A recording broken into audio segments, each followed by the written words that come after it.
మన YouTube channel viewers అందరికీ స్వాగతం సుస్వాగతం. తెలంగాణ రాష్ట్రంలో అత్యధిక మెజార్టీలు స్థానాల్లో గెలిచి అధికారంలో వచ్చిన కాంగ్రెస్ పార్టీ దఫాలుగా సంక్షేమ పథకాలు అందిస్తూ ముందుకు సాగుతుంది. ఈ తరుణంలో అధికార పక్షం ప్రతిపక్షం ఆరోపణలు చేయడం సర్వసాధారణం.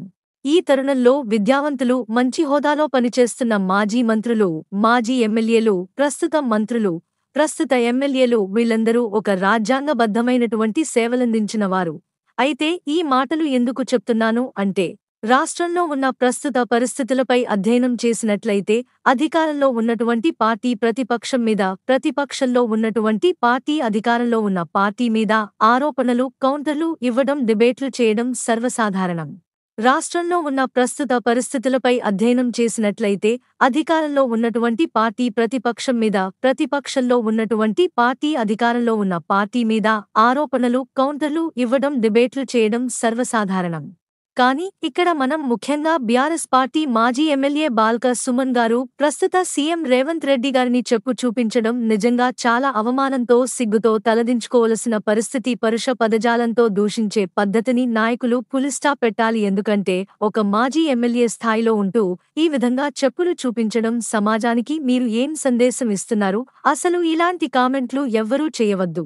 ఒకవేళ చేస్తే పార్టీ క్రమశిక్షణ చర్యలు తీసుకోవాలి. ఒక రాజకీయ నాయకుడు మితిమీరి అత్యుత్సాహంతో, హద్దు అదుపు లేకుండా ప్రయత్నించడం మంచిది కాదు. ప్రజా సమస్యలపై పోరాటం చేయాలి. అంతేగాని ఈ విధంగా తిట్టుకోవడం, ప్రత్యారోపణలు చేసుకోవడం మానుకోవాలి. సమాజ శ్రేయస్సు కోసం పాటుపడేలా నాయకులు చేయాలి. ఒకరి మీద ఒకరి నిందలు వేయడం, చెప్పులు చూపించడం మానుకోవాలి. ఇలాంటి ఆరోపణలు చేయడం వల్ల రాష్ట్ర ప్రతిష్ఠ దెబ్బతింటుంది. కావున ఏమైనా సమస్యలు ఉంటే హుందాగా, మంచి ప్రవర్తనతో, ఒక ఆదర్శ నాయకుడిగా తన భావాలను మంచి మాటలతో తెలియజేయాలి.